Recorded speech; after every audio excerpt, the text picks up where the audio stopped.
welcome to A Free Solution. I'm Kevin Wilson today, joined by Tim, the Russian bot O'Connor. The Russian bot. Okay, I'm here, Kevin, and look, I'm ready, man. I'm here to defend Russia's access to our mainstream media. That's it. End of story. All right, Tim here to defend the Putin regime. Yeah. Plus, I got some stories about what the CIA has pulled over the years, so I don't even know, man. We don't even want to go there. Before you start thinking, Tim is now a paid shill of the Russian government. He's doing this crap for free for some reason. I don't know why.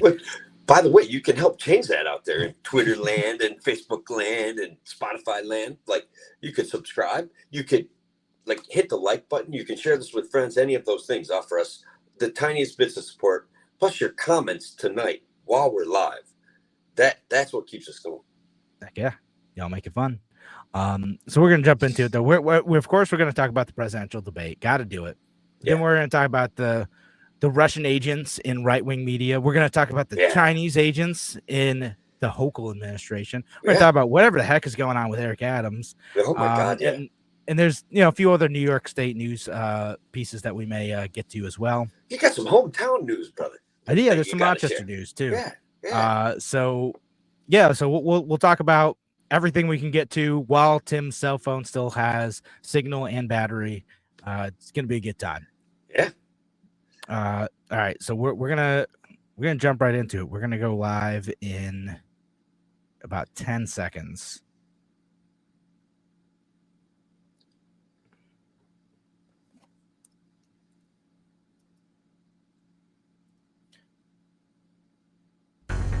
Now, an hour of clarity for exhausted people of our nation mired in toxic partisanship. Left versus right, us versus them. While we pay to keep our politicians fighting, how do we, the people, rise up and solve the great challenges of our time? We do it by embracing freedom and liberty. There may be no such thing as a free lunch, but this hour is as close as it gets. Welcome to A Free Solution. Welcome to A Free Solution. I'm Kevin Wilson today, joined by Tim, the Freedom Variant O'Connor. What's up, brother? How are you? Once again, I call upon my favorite senator, Elizabeth Warren, to fix this surge pricing thing, because here I am yet again stuck in a hotel with rather poor internet service due to not being able to access my favorite hotel because of surge pricing. And she's made promises, Kevin, and no one holds her accountable ever for anything. So I'm really still upset with her. Yeah, we're all rooting for Elizabeth Warren to fix your problems, Tim. I'm sure she's going to be right on it. Good. And will not cause any other negative consequences that'll ripple throughout the economy. I mean, we saw the debate last night. That was loaded with bad ideas that have all sorts of negative consequences. So apparently that's just the way we govern now, and we might as well just get used to it. That's it. What do you think about that? Yeah, we sure have a great and functional democracy. It's awesome, and yeah, that's what we saw in the debate. And is it though? I mean, is it really? Yeah. So I mean, we'll talk about some of this stuff. I mean, just keep in mind, and it's someone did. John comment said we're recording this on September 11th. He says never forget, and of course, we're not going to spend much today talking about September 11th. Like, we've been there before, we've gone over it, but we could have had Joe Biden in the debate, who yesterday at a press appearance said he was going to go to a birthday party and then do 9/11.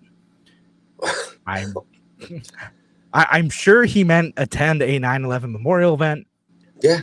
Well, weird phrasing, though. We could have gotten that guy in the debates. He is currently our president. So look, I mean, one of the things that last night's debate was lacking for me was absolute unmitigated hilarity that Trump has brought to debates in the past with his he's Kevin. He needs my help. Perhaps I should be the libertarian that he appoints to his cabinet, because I can help him get elected. This guy is not debating very well at all. No. It was, all right. Well, at all. Let's get specific about it. What's he doing? Well, so look, and sure, let's pay an homage to 9/11. That was a big deal. It happened like a really long time ago. It started a lot of wars. I don't mean to gloss over the fact that 2,977 people died. Um, there was a moment after 9/11, Kevin, that like this beautiful unity throughout the country that I to this day still can bring a tear to my eyes. Like I think that if you were alive back then and like semi close to adulthood or a young adult, I think you really got a sense of what it meant to be an American. And then we kind of sullied that. We've been sullying it ever since. I want to was say like a quick moment of unity overtaken by a massive moment of fear and vengeance, and the like axis of yeah, evil. right. Either you're with us or against us. And we've been traveling down that snarly snake pit of a road ever since. You're either with us or against us. And now we're doing it to our fellow Americans every single day. And that part is, I would say this is a pretty good segue because that's what I saw on the stage last night. Yeah. No, You're we either did with us see or against us. we did see a bit of that on the stage last night, and the I don't know, the debate was interesting. I missed the first couple minutes of it, but it was not very substantive. I'll say that. Well, what it lacked in substance, it made up for in ridiculousness. I want to be clear about that. Like, look, I'm very ridiculous faces on their own, like oh my god, yeah. Both Kamala and Trump, like every time they would say something snarky, the other one would just like Kamala's doing her hold her hand on the chin pose, like that. Look, I can't believe he's saying this. Wow. One of her debate coaches gave her that trick, like that they thought that would look good. And some of Trump's debate coaches said, yeah, go for that long rambling explanation and then start screaming that they're fascists and communists. Did they tell him to do that? I mean, like he sort of lost it, right? Like he started off like doing all right. He was like making the points he needed to make. Like he had that good line about like, oh yeah, you're embracing tariffs too. I was gonna send you a MAGA hat. That was good. That was the best line of the night. And I'm like, Trump is back. My kid is kind of a Kamala fan. She leans libertarian, but she's far more liberal than I am. And so yeah. I'm like, oh, that was the zinger. That was the Trump I was looking for, because we were kind of texting back and forth, taking good-natured japes at each other.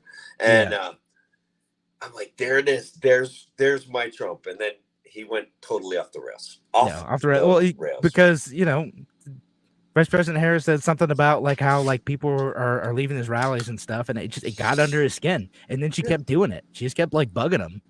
Which is like not a good, like if you're a president, like we also don't want someone who's gonna like know how to like push your buttons and get under your skin. Like you need to be like cool under fire like that. It's not a good characteristic. But yeah, that's when he started going off the rails and he started talking about the weird like they're eating the cats and the dogs.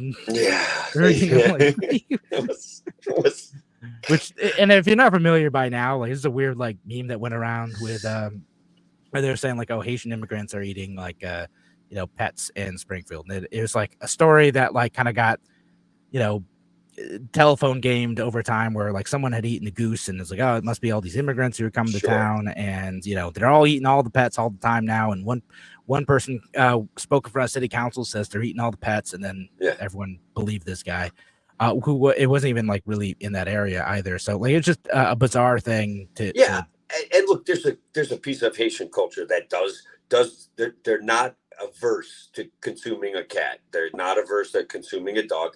Very similar to China. It's like, I'm not going to go out of my way to judge them on that. I just like I think what you're pointing at is the absurdity of Trump's like attack there. And I mean, and then like the moderators are like, well, that I don't think that really happened. And he's like, I saw it on TV, and I'm like, dude, that wasn't a good defense. He did not have a good defense, Kevin. And honestly, I think if you have like the specifics of a case and it's like, hey, no, like you're misunderstanding this, and like, no, that's not, I mean, that's not how he ever talks. No, I know. And look, to his credit, he's able to carry on what I feel are long form conversations with people when they're asking him pertinent questions. And even there, he gets a little rambly for my taste because he wants to be the smartest guy in the room. But okay, but last night he went from rambling to angry back to like he had the great line about the MAGA hat, and I thought he was going to be back in charge of it, and just offered diss after diss because they were available. He look, the whole Charlottesville thing has been a narrative that's gone on for far too long. It's just not.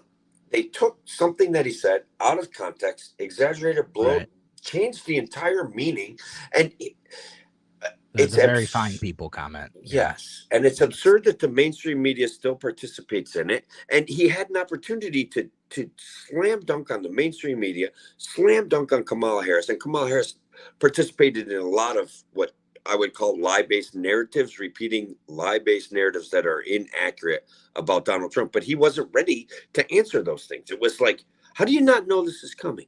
They've already thrown this at you 4 times. How do you not have a quick quip to shut them up and move on to a topic that you want? Like, he should have been ready, man. So maybe he's too old, was Kevin. Maybe he's too old. Maybe he's too old. I mean, someone needs to Joe Biden him. Yeah. No, I mean, like, really, like, there's a couple times that, like, I'm almost like, hey, like, you're confused about stuff, and like, because there's a few times where, like, I'm like, man, what are you talking about? Like, normally I can at least be like, okay, like, I kind of get where he's getting at, even if it's something I disagree with. But there's a few things where I'm like, dude, what? Like, and you just like get off topic and you be like talking about like immigrants, and then he's like, yeah, and Joe Biden, and is he even our president anymore? And by the way, he hates you. And like, I know, I knew you were gonna say that. Yeah, that was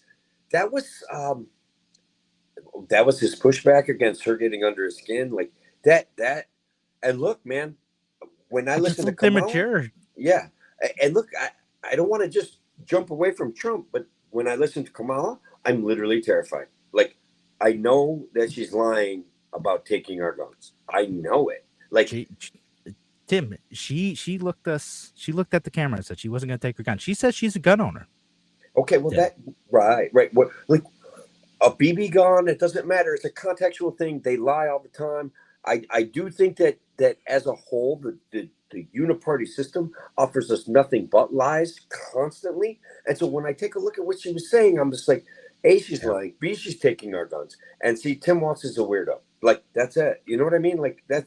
And so they get into my favorite subjects of, like, inflation and monetary policy. And it's like, neither one of these two jokers has any clue about the realities of what's going on with our monetary supply and the devaluation of our dollar, and therefore our time, because time is money, bro. Like, so yeah. Well, I'll read this YouTube comment because it's relevant to what you're saying. Dark Closet of Mine says, not one word about deficit or balancing the budget.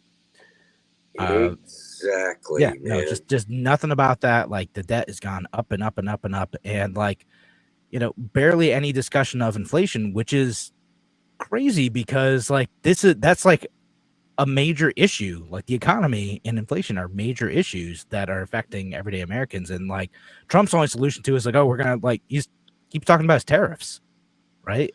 Or he's promising more government subsidies. Like he's like, oh yeah, like we're gonna have childcare for everybody, and we're gonna, you know, he didn't even really get into this in the debate. He's gotten into it elsewhere. He's like, we're just gonna have childcare for everybody, and we're gonna pay for it with tariffs. What? No, you're not. Like, that's not gonna happen, man. Like, you're gonna, like, at best give us more debt. And they both want to do that.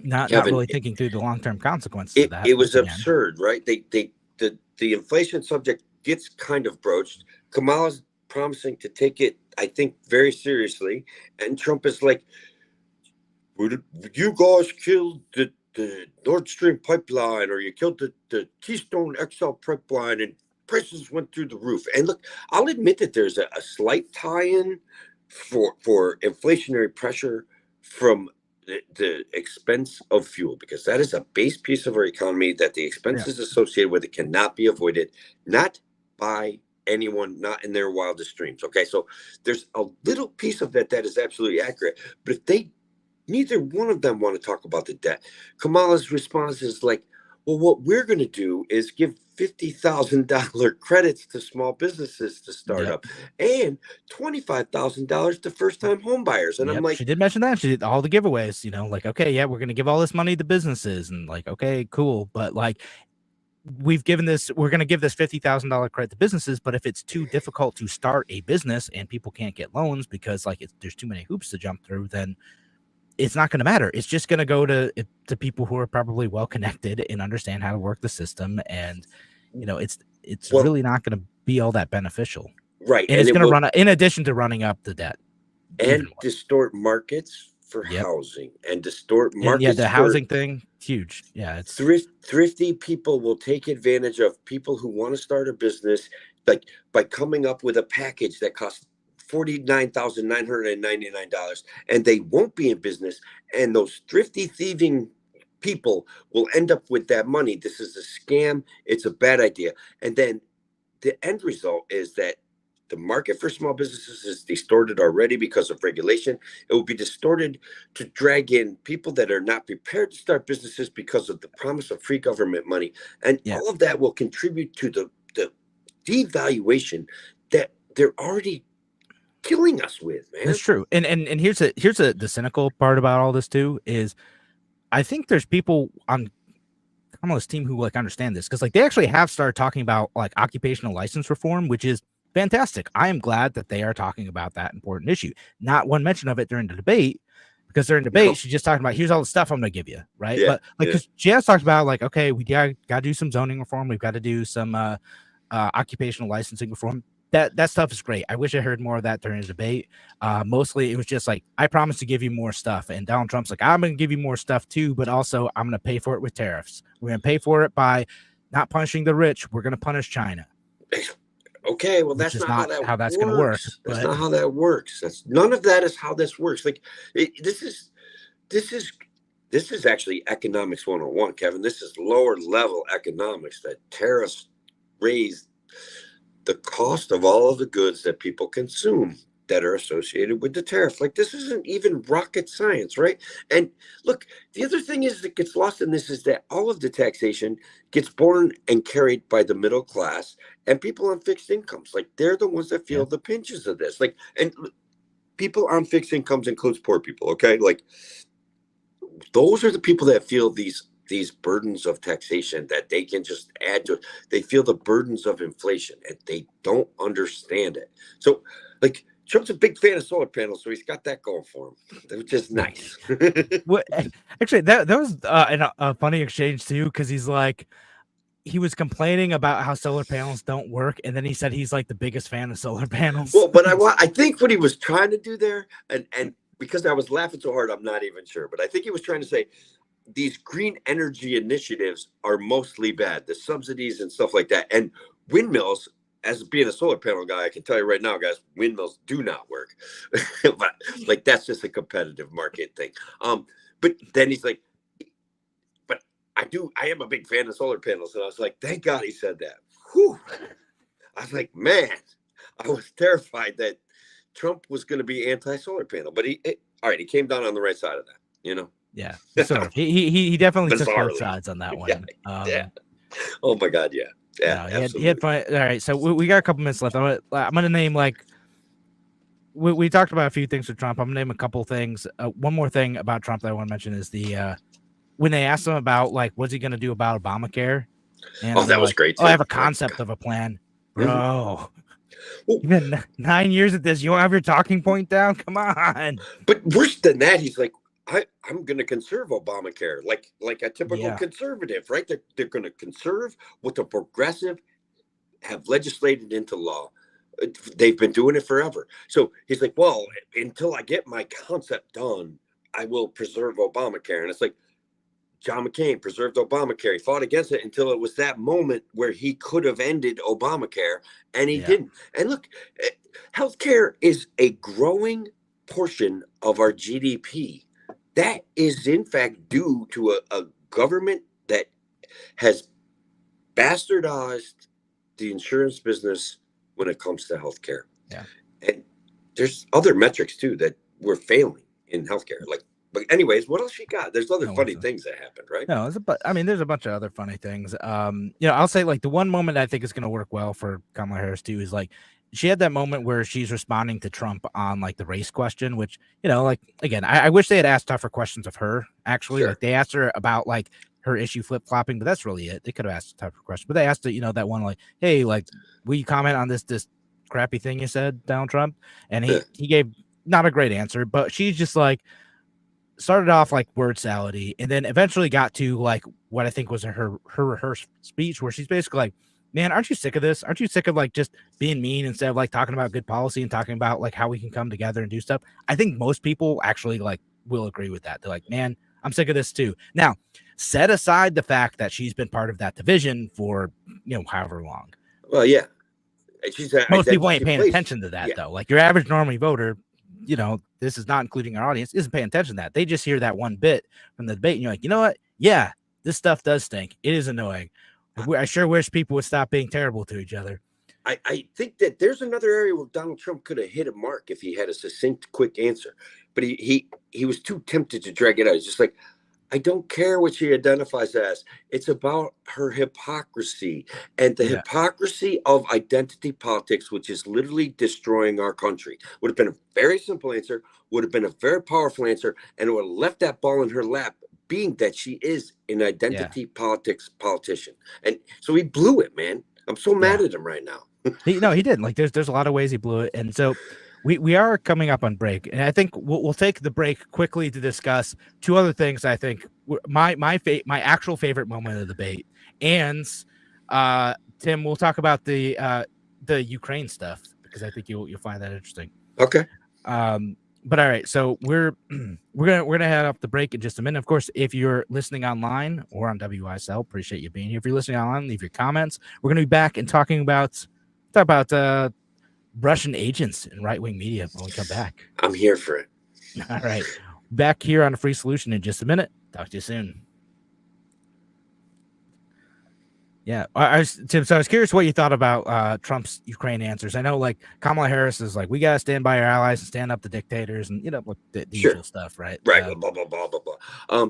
I honestly, it was like braggadocious, right? Like arguably, I would like to believe in the fact that him being the president, these wars would have never happened. I would like to believe. He sure seems confident that like, oh, this my plan is this wouldn't have happened if I were president. Like, that's not really a plan, man. That's kind of historical revisionism, but all right, I like that he said, I want the killing to stop. Those are things that I like. But yeah, like Kevin, his plan is that the war will end upon his election, and he's gonna find a way for it to end, whatever that means. I do like the fact that but it was very unsmooth. He tried to work in the fact that we're facing an increasing threat of nuclear confrontation, especially in this Ukraine-Russian thing. And I think that the media is deliberately hiding that fact from the normies, the people that are consuming most of their information from them. That this is the scariest part of this, is that on some level, and this is almost a cliche, but Putin really can't afford to lose this war. And like literally, it will cut off his access to major shipping routes. And here's the reality: like it will impoverish his citizenry, and like then what? Like more impoverished citizenry, I guess would be the way to say it. So I think to sidestep that issue is it's bizarre to me, and Trump tried to bring that one home. It just wasn't his best, man. Yeah, no, it just, like I agree. Like he could have made like a really like powerful point on it about like, instead he had to make it about his ego. Like, oh, it just wouldn't have happened under me. Okay. So like he spent most of his time talking about that, which is again ahistorical, and like a lot of people ain't gonna believe it, right? Like, even if I wanted to believe it. I got to be honest.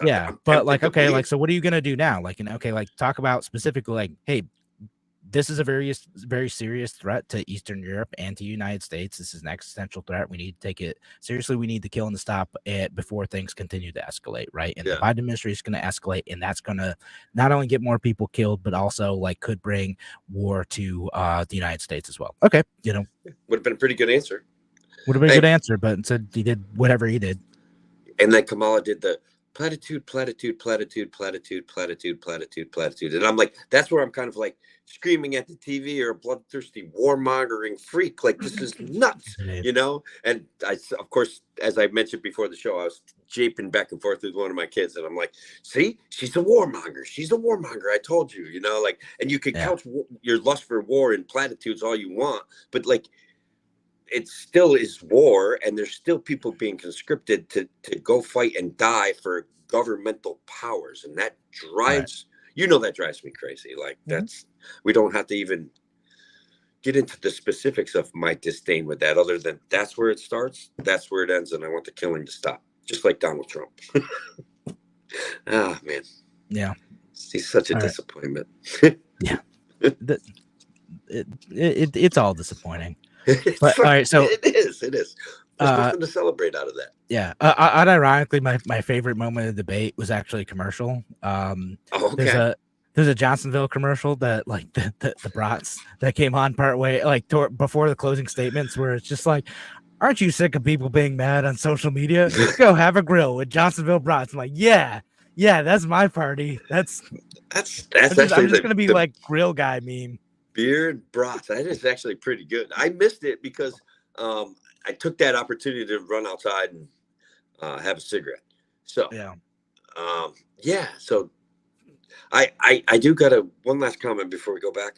Yeah. Literally, I was watching CNN. I hooked up to the debate through CNN, and it's freakishly bizarre, the level of, like, gobbledygook that Rachel Maddow like speaks, that what she says, what she thinks, what she does, how she presents herself, it's all freaking nonsense. It's absolutely the weirdest. She's the weirdest person in the world, and she's getting paid like $3 million a month from CNN. So, Kevin, when we go back into the show, the Russians are going to be making you an offer, and I want to see how you're going to handle it. All right. Well, that we'll see how it goes. All right, we'll go back in like 10 seconds.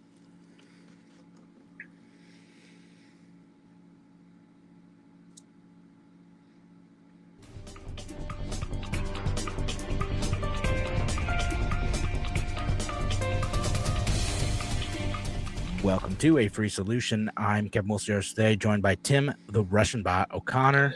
I'm here, Kevin, and it's an exciting time to be an American media figure like ourselves. Apparently, if you sign up with Tenet Media, they will help you create your platform, create messaging to serve the American people. Like, it's an amazing time. They have limitless money from some big investors. Yeah, apparently. Some guy in definitely Western Europe. Totally real. Like, definitely a real guy, just disinterested in spreading that independent thinking message. Absolutely. And it's a beautiful thing because it's a counter, like, the guy from Western Europe is countering our very own operatives in our country. And I think that's the kind of warfare that I can deal with, like a disinformation, money spending war where they just give people money to say things. And don't worry about the guns or anything like that. Just give people money to say things. And what a better world it would be. But you know what I mean? Yeah, right. Just paying to spread a message. So probably most everybody's familiar with what we're talking about, but Tenet Media, a apparently Russian affiliated YouTube channel. Well, so what we'll talk Tenet Media, the founders of it, like, did not. This isn't something that they disclosed was, like, associated with, like, the Russian government in any way, right? Which is part of where, like, the, possible indictments come in for folks, because they it's founded by Lauren Chen and her manservant. I mean, her husband.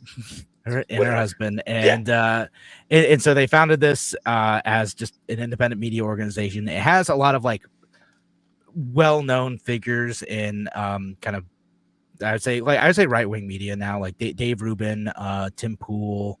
I think that's fair. Let's call him right-wing. It's all right. Yeah, right side, right of center, whatever. That's fine. Yeah.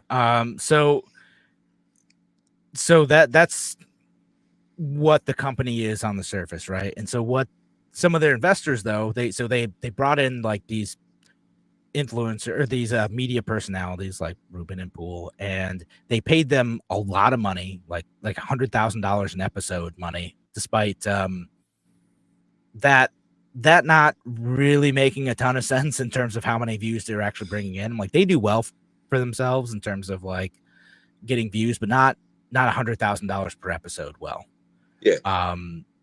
And I'm trying to think. I don't think Tim Pool made some extensive comments on it, and I have bad internet here at the hotel, but I listened to a show, and I don't believe that he was saying it was $100,000 a month. And his basic defense to this, that as him being portrayed as a Russian asset, is that his show, The Culture Wars, which was rebroadcast or broadcast through Tenet Media, existed before Tenet Media, and it will exist after Tenet Media. And right. So yeah, I mean, like again, and we're gonna kind of get to that. Like the way like a lot of like influence operations work now is like you kind of pick people who are sort of gonna say your stuff anyway, and then just like pay them money to like amplify that and to like maybe push a few other stories to them. Right now, like these folks say like they did the host, the talent said they didn't know about this. They weren't aware that any Russian money was involved.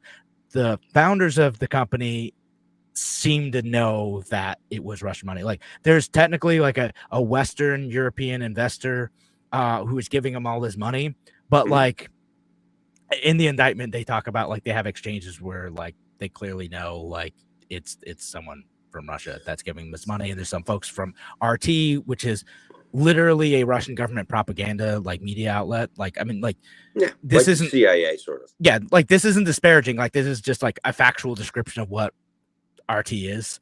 That's fair. Yeah, you know, they kind of built those connections or were doing that, which is the indictment comes in with like the Foreign Agent Registration Act, because if you're doing work on behalf of a foreign government in the United States, you are supposed to disclose that you're doing work on behalf of a foreign government, and in this case they weren't doing that. Right, we can talk about whether or not that's right, but first I'll just settle the issue. Like technically, like at the very least, or at the very most, like the hosts say they have plausible deniability about like getting money from the Russian government, right?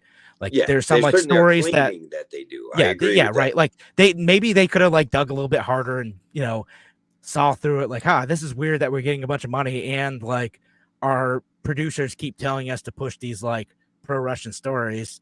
Yeah.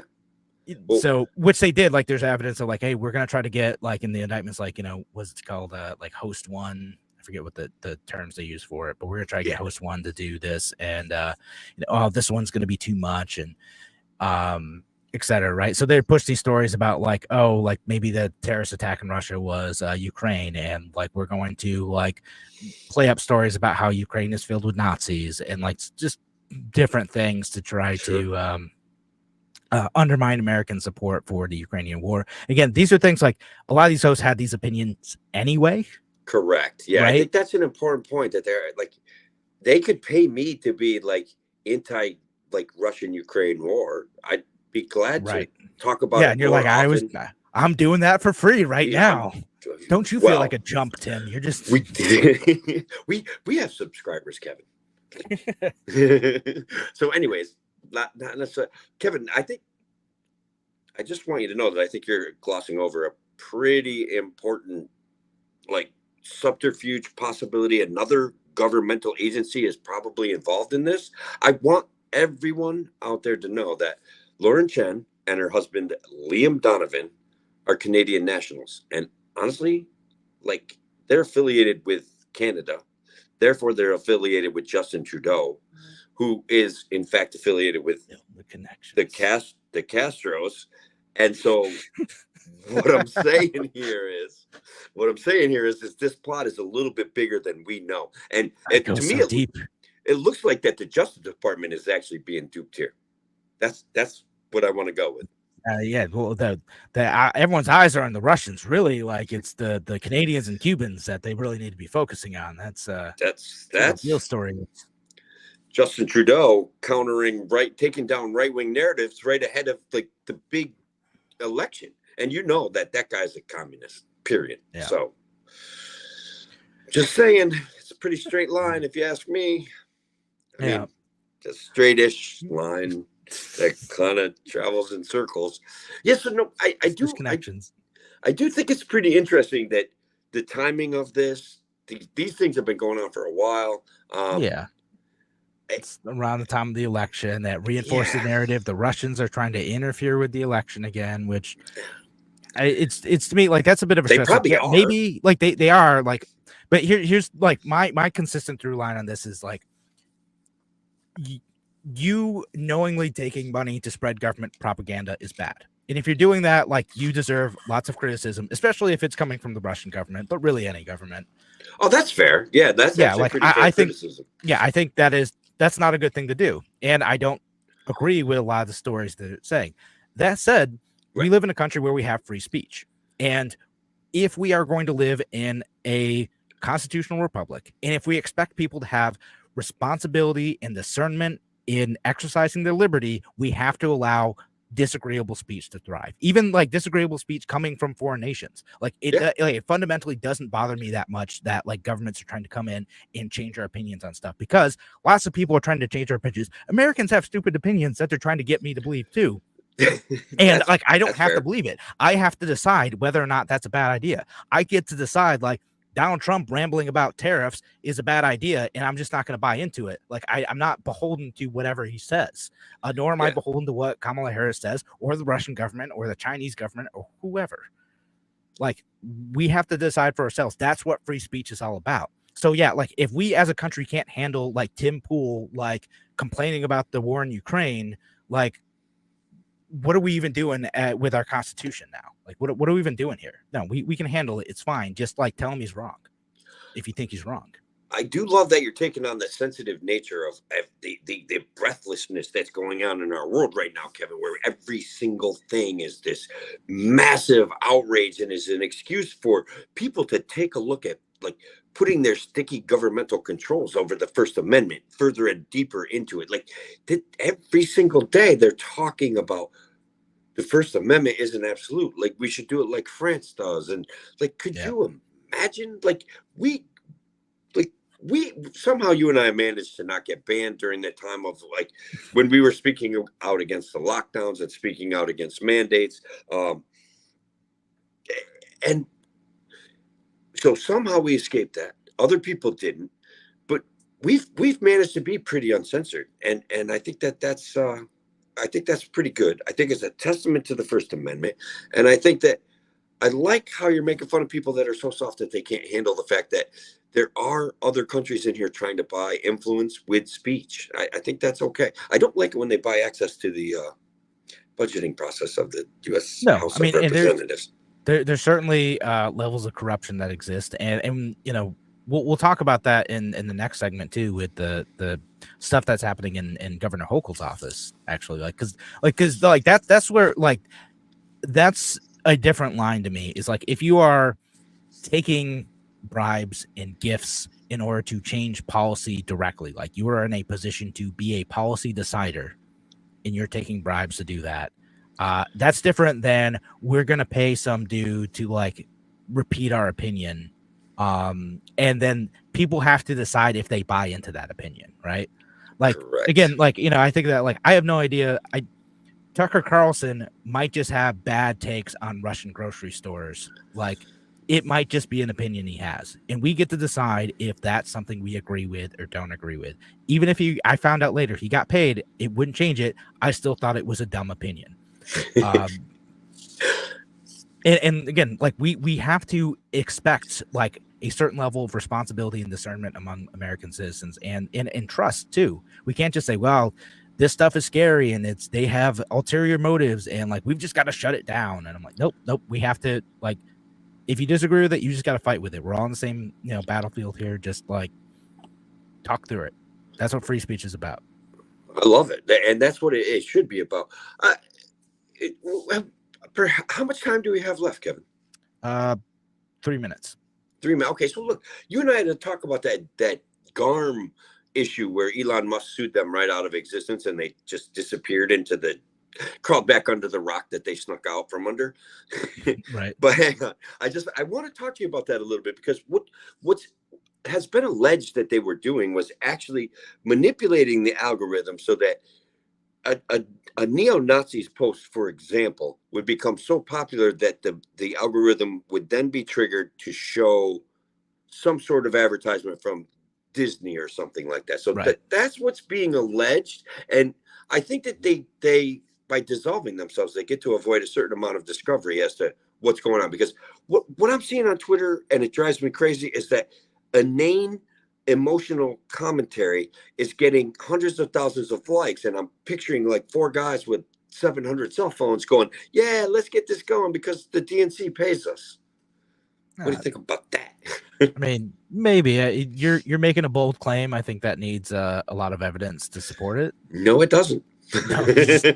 No, I did not. Tim's like, are you new to the internet? No, we don't need that. I have photographs of phone banks that are obviously like DNC troll farms, DNC like machines. That's what the only thing I could think. You think they were doing that to neo-Nazi posts so that companies could have their advertising on there, and then they would get mad and boycott Twitter? Correct. That's what I think the allegations were going to boil down to in court. Tim, I think that is more of a stretch than your Canadian Castro conspiracy theory from earlier. But you admit it's possible. Yeah, like possible in the sense that like anything in a multiverse is possible. But I mean, I'm ranting about it on Twitter, and I'm not getting like I have yet to find my DNC troll rack of phones to start liking my posts. But I do have lots of good friends on Twitter, and they do like a lot of my posts, and I like a lot of theirs. So it's working out. It's working out. It's working out fine. I mean, just try to make good content. That's my content is flawless. It's already good. All right. So on that note, go follow Tim on Twitter. You should do that if you're not at already. 10%. At 10%. Follow me too at Kevin Wilson Rock as well. But we are out of time for a free solution on WYSL. We are going to be back in just a few minutes. Talk to you soon.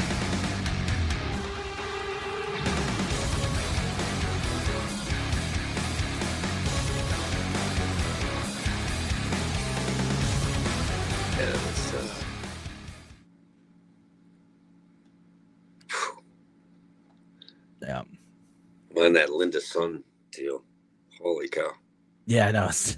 That's wild. Dude, there's a lot of stuff. It's so much. So wild. Just crazy. No, yeah, so we'll talk about that. And yeah, I don't know, maybe we should just jump into it. Because we've got a lot to get through, and like, yes, most of what we have to get through is perfect for the radio. You know what I mean? Like it's good radio stuff. We got to get through this. We got to talk about the Adams' aides. You know what I mean? Then that Joker burning weed that they confiscated from people that thought they had legal storefronts for selling marijuana, and they confiscated 4 tons and burned it. Jerks. Yeah. What's wrong with those guys? It just what's different? Like how did the mafia work? The mafia actually didn't try to kill its victims. You know what I mean? It's like, if we kill this guy, we're not getting money from him next week. You know what I mean? Like, these guys are like, we're putting this guy out of business because that bigger, shinier store over there is the one that already paid the proper fees. It's so crazy. That's how it goes. It's government's just things we do together, Tim. It's not. The government is just like a leviathan lurking underneath this frothy sea of like discontent, controlling all of our actions, Kevin. Not mine and yours, but like it offers us lying psychopaths to lead us, offer fools false hope, to manipulate them into believing that if they can get the boot on their team's foot, it will be placed upon the neck of the person that they've been convinced to hate the most. And that's an absurdity. They're putting the boot on their own neck. The Leviathan knows this hidden Goliath the Leviathan, whatever. I got come up with the perfect name for this hidden evil bulbous. Somebody calls it a blob. I don't think that's good enough. Just like deep state. Okay, deep state, but that's done. We need something more. We need something. I want to say more Maleficent, sensational. but yeah, more sensational, more like that conjures up some sort of tentacled beast with its arms and everything. It's living of its own. Yeah. Yeah. Okay. Well, we'll workshop that. Yeah, we'll save that for the show, the radio show. Yeah. All right. So yeah, let's let's get back to it. 3, 2.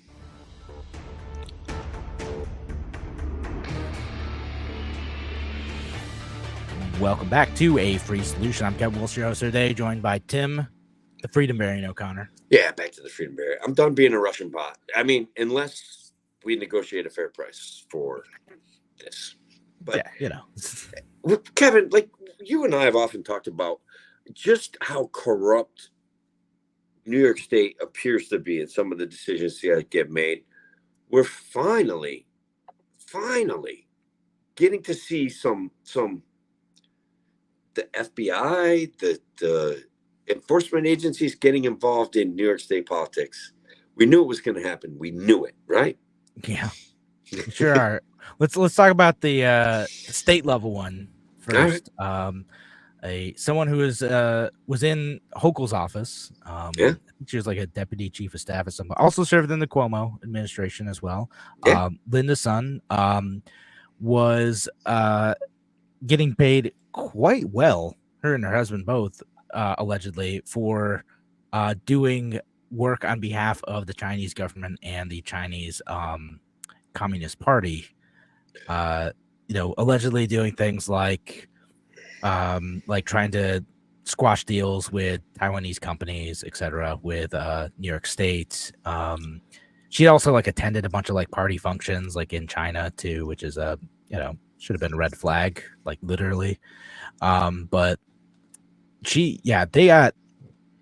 they apparently, according to some of the news articles that come in, they got paid quite well to do it, gifts in terms of small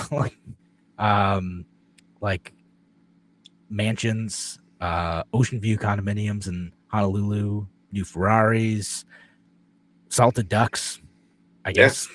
I guess that's among the gifts that they received. Just really out there stuff, really obvious stuff.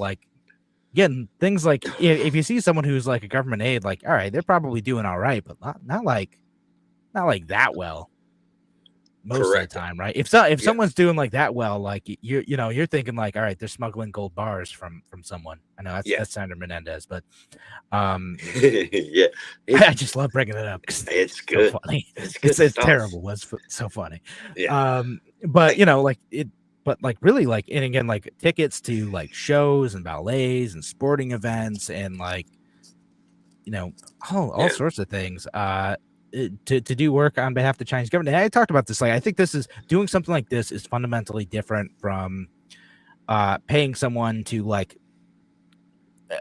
amplify your opinion, right? Again, not access, great, right? But access to our government should legitimately just go to the highest bidder. Period. Oh wait, no, that's not what I meant. I think what's going on here, Kevin. I just want to point out, when you get exposed to an idea from China and you don't get exposed to an idea from Taiwan, you're basically doing the bidding of the Chinese Communist Party. And I think that might have fallen through the cracks or something. I had to pull out of the article and be like, well, what's China, Taiwan, whatever, people over there that want access to our budgeting process. But it's actually kind of a pretty big deal, especially if your chief of staff is getting bags of cash from the Chinese Communist Party. It's that's right. A pretty big and deal. I'm sure we'll hear more specifically about it. Or we won't, which is always what happens with these things. They start these investigations to protect. Maybe this is already out, and the Hochul administration started commented on. They're as soon as we discover the misconduct, we terminate the employment immediately, and talk to law enforcement.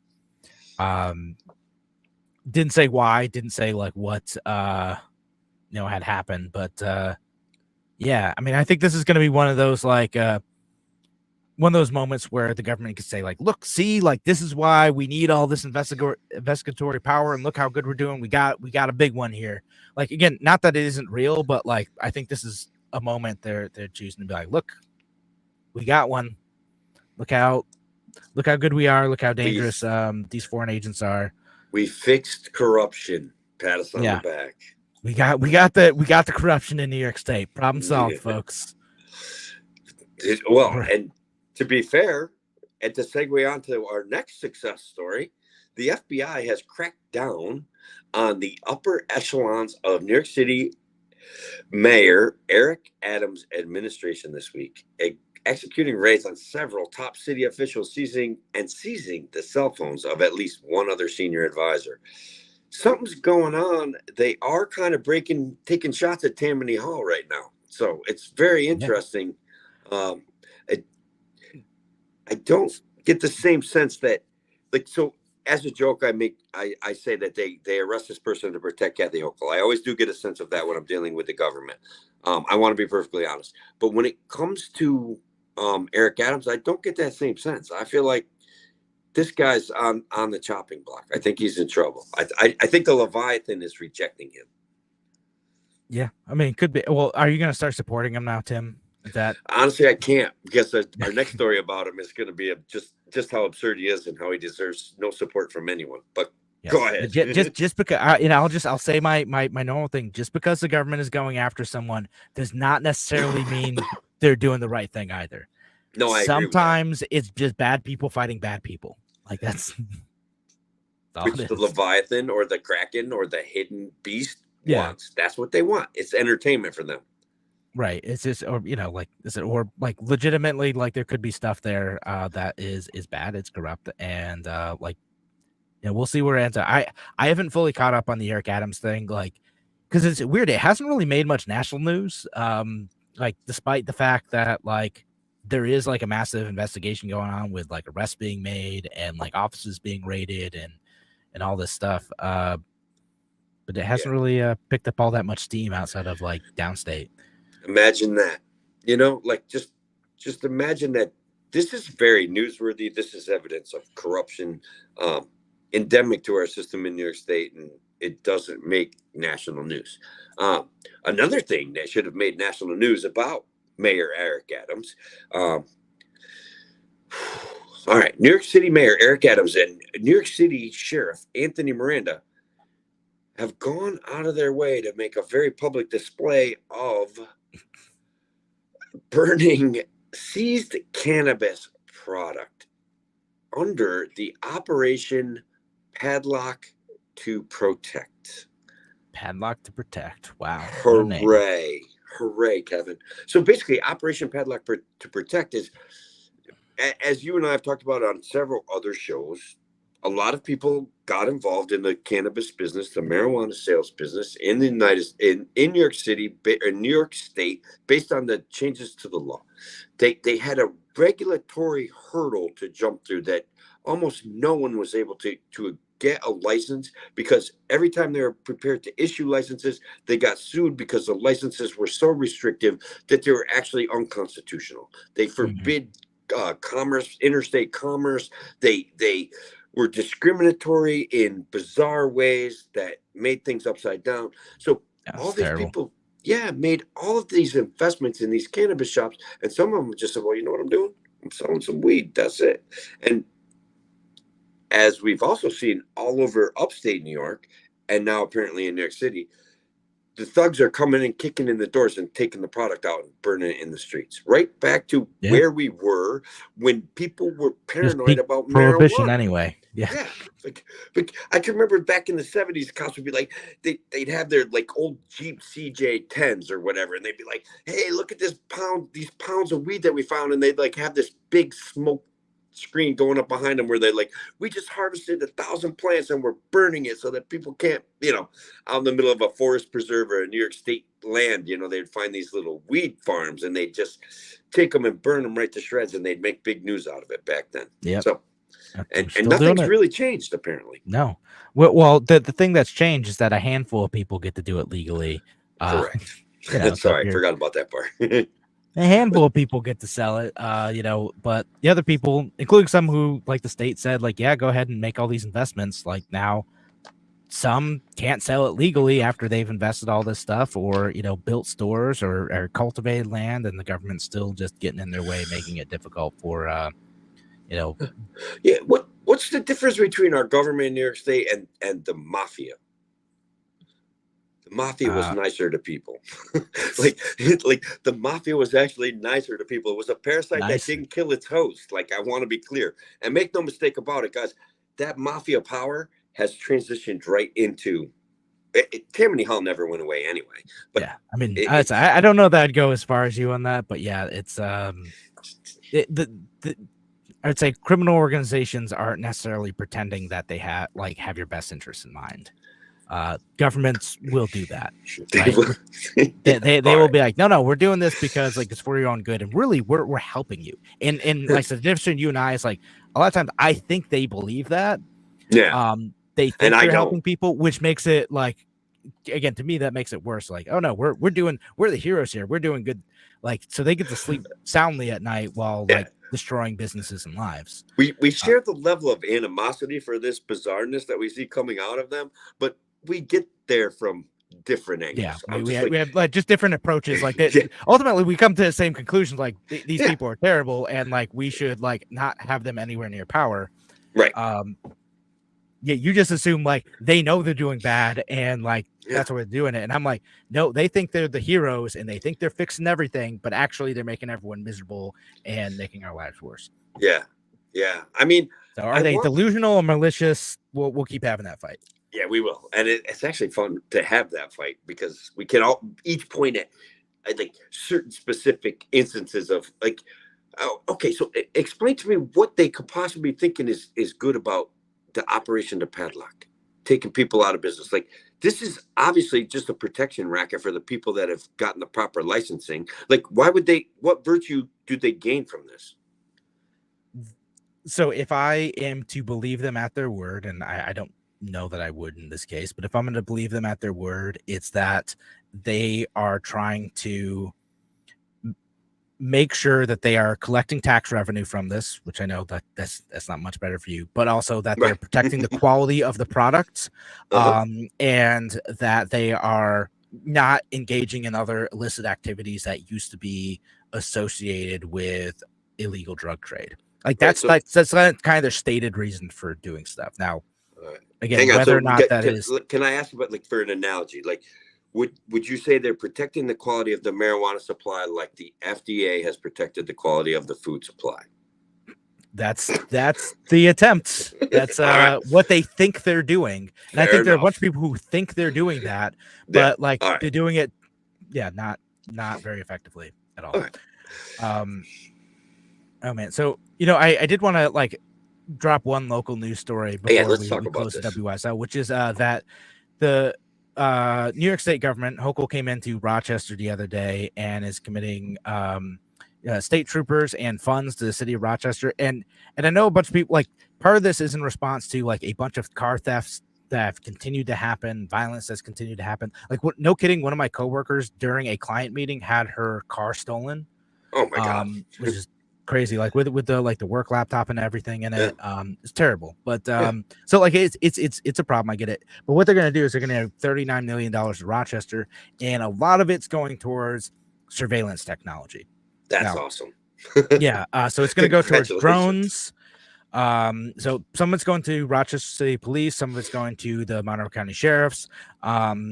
So like 10 million to the city and 11.7 million to the sheriff's office. About 8 million of that is going to the blue light camera system. So Tim, I don't know if you know this, but in the city of Rochester, this freaked me out when I first moved to the area. I'm like, why are all these corners? Why they all have like blue lights on them?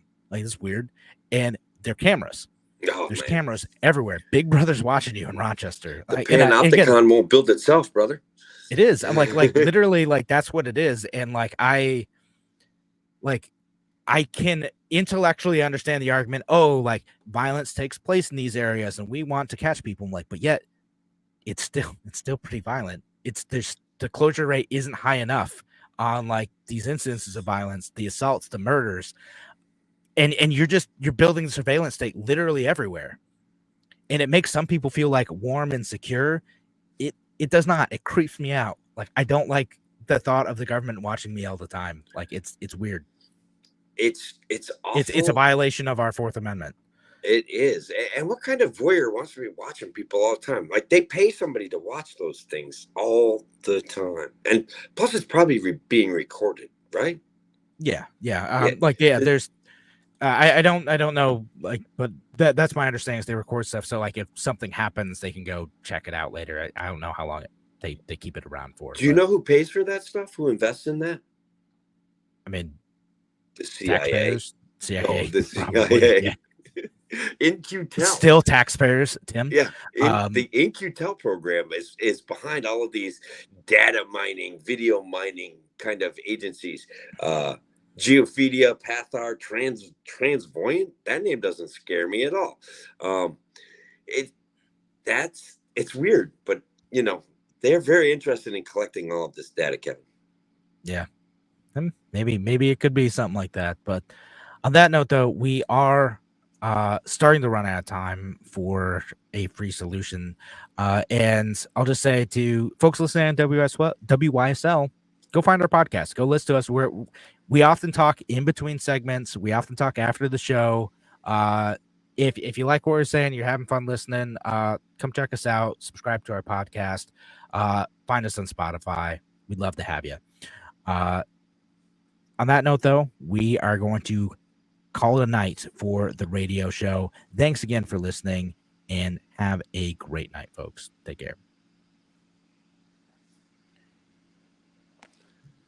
All right. Couldn't find the outro music in time. That's all right. We got to get a quick key for those. So yeah. I never seen these. So when I was hosting with Andrew Hollister, he had like this like panel of buttons. Yeah. And you could like press one button to like go live, and it would like do all the actions to like go live, which at the time was way more complicated than StreamYard. Right.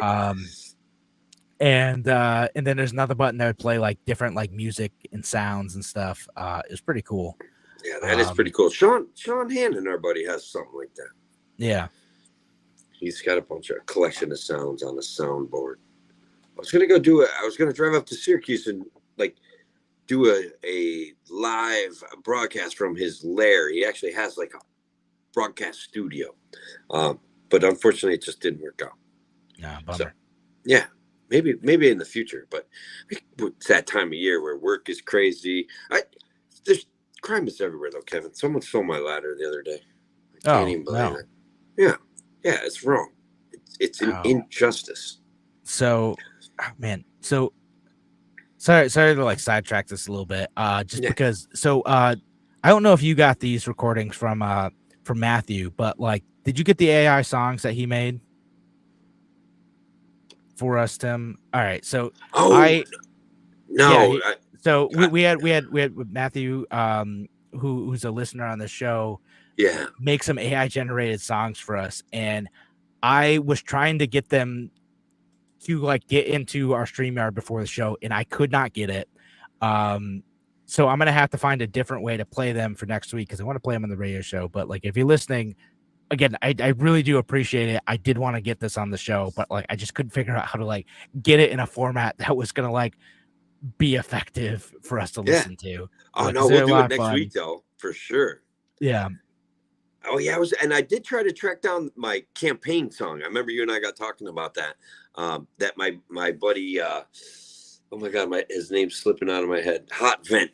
He sent me. I had a couple of campaign ditties from him, and they were freaking awesome. I got to go back through all the way to my old shows on Facebook and find them back in 2020. So yeah, so we'll do some music on next week's show, but I just want to call out because I told him that I would play it this show, and like I couldn't figure out how to like get it to work right. Right, that's on me. Farino. Yeah, we know. Yeah, okay. Yeah, he makes comments too sometimes. That's good. Yeah.